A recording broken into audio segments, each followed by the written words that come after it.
What's up, guys? This is Mario Herron for a little betting corner, a little UFC 311 action. You guys like the Bullet Crew stuff? Hopefully, you like the betting stuff as well. If you don't, my bad. Just ignore this quick little short that we have on the YouTube channel. We'll start with UFC 311. This is one of the most exciting cards. It kind of got dinged a little bit because, as you probably know now, Arman is no longer fighting in the main event versus Islam for the title. Ronaldo got the call up, and he will fight in that match. Going to be completely honest with you guys. That's going to be an absolute blowout. Probably a super fast of a fight. I expect Islam to go in there and just wax the floor with him.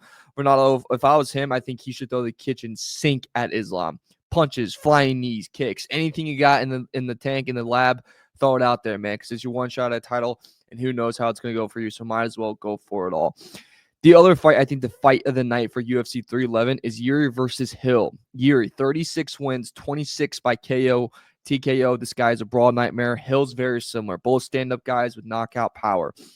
Who you taking this one? It's pretty much split across a lot of books.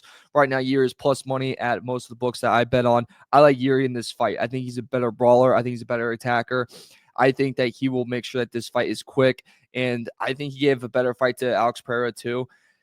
And he's fighting for something, right? He has this whole cancer thing that a woman kind of got her hair done. She was losing it through cancer. She does Yuri's hairstyle.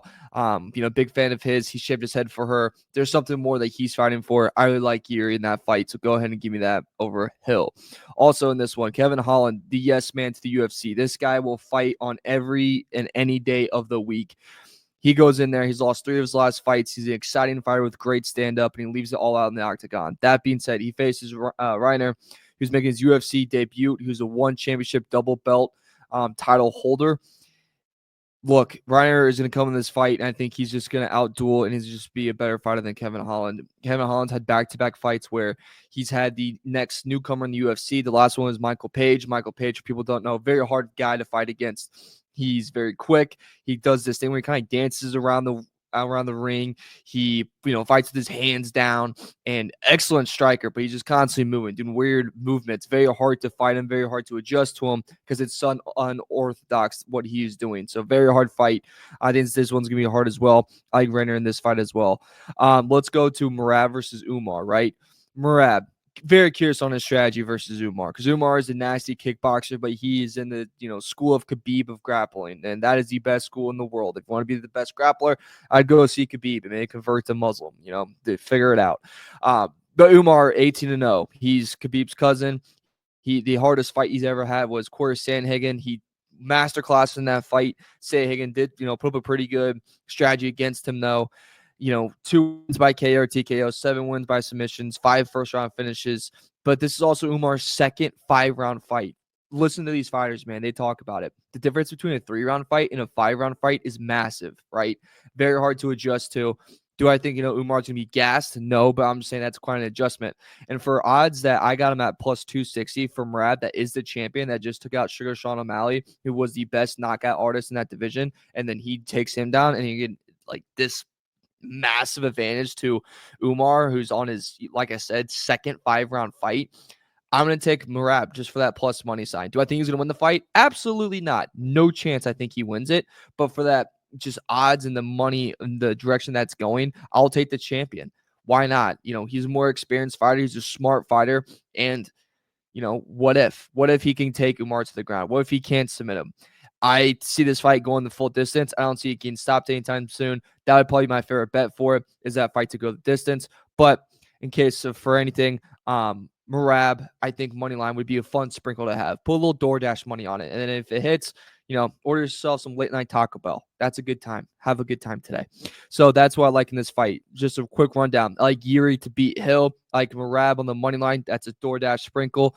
I also like that fight to go the distance. I think that's the best bet. Anything Islam to finish in that fight for the title, I think that's the smartest way. When you get a guy that's under 24 hours of notice, I think it's the best way you can do that. So I would look for that one as well. Then I like Reiner D. Ritter. I'm sorry if I mispronounced any of these names. Speech impediment. What are you going to do? So, sorry. My bad. But I like him in that fight. I think he can beat Kevin Holland. And if anything, I'll take submission on that way out. This is a packed card. And I almost forgot my man, my legend, Payne Tablet. If you don't know who this guy is, he's a knockout and finish artist. He also has a black circle dot like on his chest. I said, it kind of looks like a Teen Wolf new TV show where someone just got bit by the wolf, and then that kind of grows on the chest. You're like, oh, you're part of their tribe. That's what kind of the tattoo kind of reminds me of, if I'm being completely honest. But Payton's insane. All 9 wins, 8 finishes, all by KO or TKO, and then there's 1 submission. This guy is absolutely insanity, and he's scary. He kind of has another tune-up fight today, or should I say tomorrow, on Saturday, and I would take him to finish it because that's all this guy does. He finishes fights. I would take him by KO, TKO. He is deadly, and he badly wants a top 10 fight. This is how he gets top 10 fight. One more exciting win, and he's up there. So I like that. I like Tablet a lot in that fight. That's all I got for UFC 311. Thank you guys for listening. Thanks, you guys, for watching. If you care, if you don't care about any of this, you're like, wow, this really sucks, then leave a comment saying, hey, this sucks. But if you enjoyed it, I'll be here for every UFC fight card. Try to do a little more stuff in the UFC. We'll see how it goes. If it stinks, well, just wait until Josh and Dave are back, and we'll do a Bull Crew podcast episode. And we are live Tuesday, Thursday at 1 p.m. Pacific time, 4 p.m. Eastern. That's my time, baby. Let's go. But yeah, stay tuned for that all the time. Mario Herron, always a pleasure. My bets for the UFC 311. Fade if you want to, because I went cold last time. And, buddy, that was a huge kick in the balls. But enjoy this. Thanks. Have a good night, and win some money.